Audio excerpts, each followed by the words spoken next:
Looking at the DuckTales 2017 reboot, I can't help but think about the villains in the show, or at least, in this case, the Legacy era villains. A big part of the reboot was that it was willing to play with as much of the Duck lore and Disney lore as possible. Ideas like the Barksian Modulator, the Phantom Blot, the Disney Afternoon with the Rescue Rangers coming in, you know, and even things like Fowl, all these things get new takes, and honestly, they mostly work. But I kind of feel that the newer villains are handled better than the older ones, and that sort of makes sense. When you're trying to pay homage or try to improve something, you have to deal with a lot of other stuff. When you're creating something from scratch, there's a lot more leeway.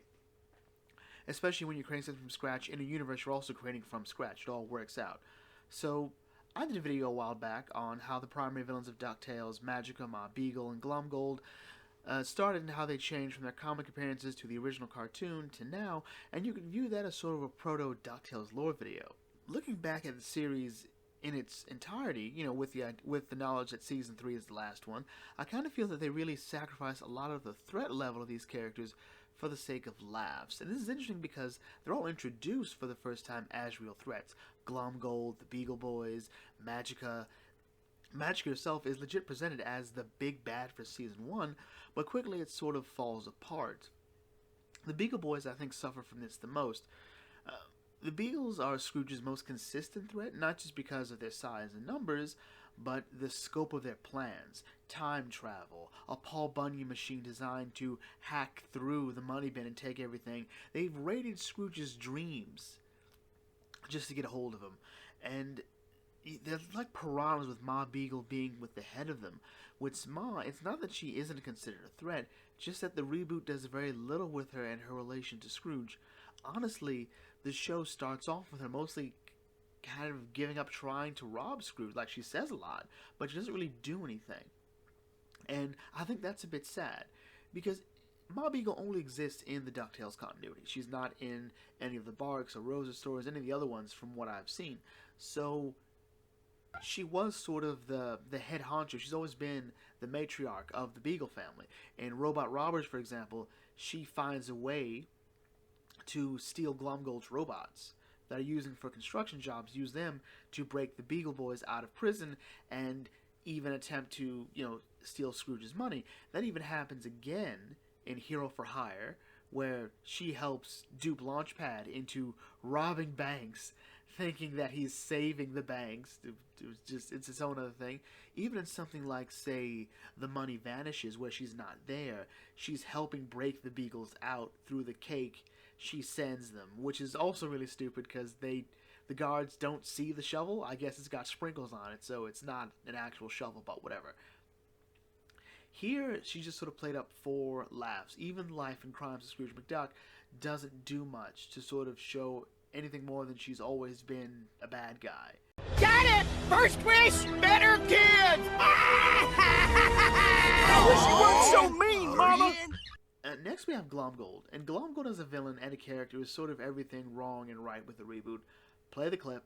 It's win, win, win, no matter what. Got money on my mind. I can never give up. We never remix. Everybody hands go up, and they stay there, and they stay there, and they stay there. I win!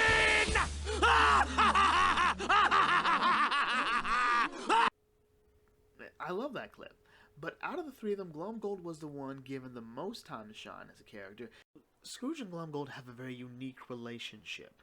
And not just because in most stories, Glom Gold is in Duckburg, so he's right with Scrooge. They sort of have similar social circles, the Millionaire Billionaires Club. The trick to that is because they're so close, they're sort of really great rivals to each other. There's business ventures. The original DuckTales cartoon, the 87 version, really sells this point. Because at times they're making bets with each other, there's races to new opportunities. Like one of the biggest stories, Catch as Cash Can, is Scrooge and Glom Gold trying to prove to the Grand Kishki that, hey, I'm richer than that one, let me be the broker for your new Firefly fruit, and therefore I will triple my fortune, thereby making me default the richest man in the world. That's an entirely great story, and it's just a fun back and forth. Even other stories like Duckman of Alcatraz, which shows Glom Gold sort of calculating devious side as he frames Scrooge for theft. and Master of the Djinn. These are stories that show how different Scrooge and Glom Gold are. And it works. Go to the Barks and Rosa era, which pretty much is the same thing. The difference is not only are they so different location-wise, Glom Gold's rarely in Duckburg in the comics. Half the time he lives in the Limpopo Valley. But the trick to all of that is that relationship really just shows how similar they sometimes are, and also the lines at which Scrooge won't cross and Glom Gold will. And at the same time, the reboot, I'll give full points, the reboot does do that in a way. There are plenty of episodes where we see exactly how clever Glom Gold is and how good he is at pushing Scrooge's buttons.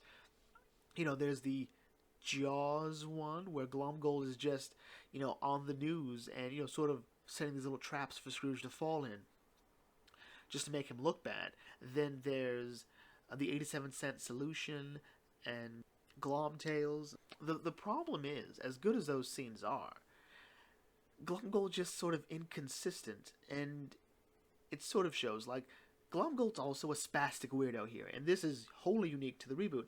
And the problem is that this shows that Scrooge lives rent-free in Glom Gold's head. Also, this sort of weird idea that Scrooge is just that much older than all of his rogues gallery, which I think sort of takes away from it. And again, Glom Gold's inconsistency as a character, to me, sort of caused a problem, because he has to be played up for laughs half the time. As good as All I Do Is Win is for him, there's also like these obvious pitfalls he falls into. Consider Darkman of Alcatraz, which has a sort of similar feel to the 87-cent solution, is Glom Gold doesn't out himself in this story. He's found out. But here, no, he just automatically just gives it away because he can't help himself. There's something unique to that. We saw that with The Simpsons and Sideshow Bob when he outs himself. And then there's, of course, the trick is, I think Glom Gold written well is a combination of Penguin and Riddler. I think he just is. I think he's the Disney equivalent of those two, or the Barksy and Rosa version of it. In other words, he believes that he is just as equal to Scrooge. He just doesn't really believe it deep down. And there's also certain things that they will and won't do. Here, it's just sort of, for every 100 dumb ideas Glom Gold has, there's one that sort of picks right up that's really good, and it's his own fault it fails. No one ever outmaneuvers Glom Gold. He outmaneuvers himself. And there's some joy to that, but there's also the problem because we've taken it to like this sort of Joker Ice King feel to him. Which I think is a bit sad, because if we'd stuck to that sort of set tone, we'd have had this enemy that keeps Scrooge constantly on his feet. Because it's challenging him in all these different ways that everyone else just can't. Glom Gold can rally, and we saw it even in the reboot. He's able to bring forth all these other characters. Magicka, the Beagle Boys, Don Carnage, all of them are there just to take on Scrooge. Here, it's just not the same. It's not the same. Because I'm Flintheart Glom Gold, and I always will be!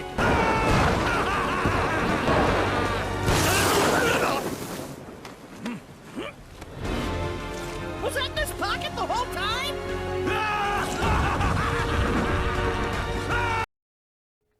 So, quick shout out to Don Carnage and the Phantom Blot before we get to the next one. So, Carnage is more of a tailspin villain. I really do like his original version over this one. I really don't think they delved enough time into the sort of legacy that would be Don Carnage and the tailspin continuity into DuckTales, and maybe that was supposed to be in Season 4. I personally wanted to see Shere Khan meet up with Scrooge. Like, Shere Khan always talks a big game, comes to Scrooge, like, Scrooge's like, I don't even know who you are. Like, you do what? Okay, whatever. And, like, that would be it to me. That'd be great. I was a bit sad that Baloo wasn't there, but we talked enough about that earlier.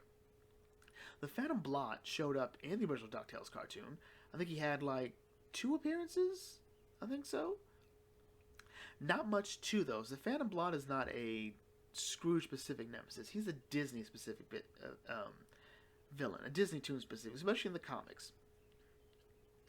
So, the direction of him being sort of still a bad guy with a higher cause, take it or leave it. So, finally we come to Magicka. So, Magicka is interesting because, as a DuckTales villain, from the '87 Barks and Rosa, she's honestly the most electrifying villain the Duck universe have had, in my opinion. She wakes up and she chooses to be the best evil she can be, and she loves every minute of it. There's a certain energy she brings to it that not the Beagle Boys never brought, the Glom Golds never brought. It's just interesting, and she's bringing a whole new level of intensity to the battle with Scrooge, as well as the battle for the dime, what it means, the difference between the concept of luck or the symbology, the symbolism. I don't know why I said symbology of the dime and what it means. That's all great. And Magicka, as much as I say that Glom Gold is like Scrooge's most all-around threat, I don't think anyone really plays the game harder than Magicka when it comes to going after Scrooge. She has gone back in time to try to steal the dime from a younger Scrooge. She has turned the Beagle Boys into his nephews. She's turned into Mrs. Beakley at one point.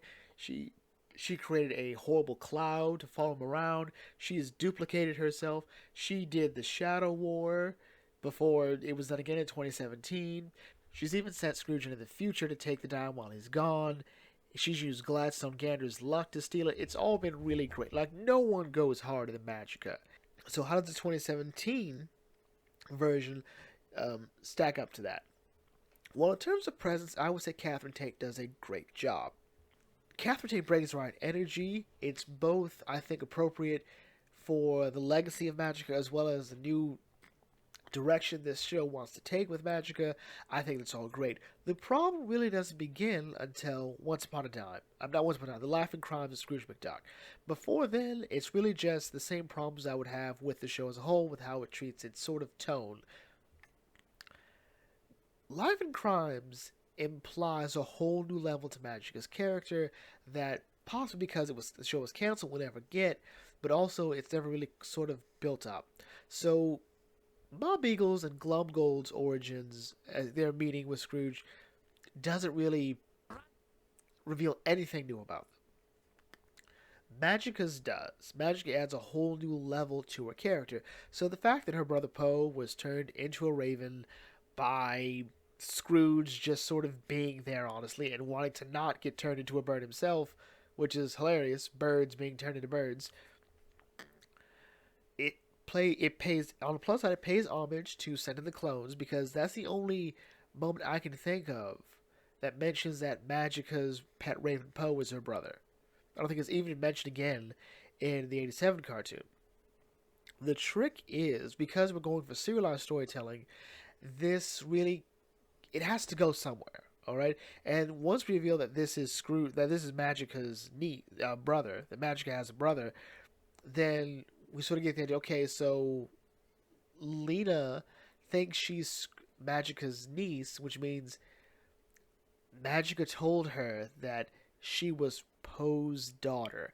But Lena, as far as we know, Lena has no idea who her parents are. So that doesn't quite add up either. Even more so, you would think it would be more personal. And the show tries to make it more personal because she's never really after the dime. She's described as an enemy of Clan McDuck. And she's not an enemy of Clan McDuck, she's an enemy of Scrooge. Her issue is not with the family, it's with Scrooge. And does this really make you really look back at anything else? Like, I've tried and I can't see anything that really leads up to this. This feels like something we just did because we could do it. And normally that's fine. But here, I'm just, no, it's not doing it for me. Curse you, Dispel! No, Scrooge. Curse you!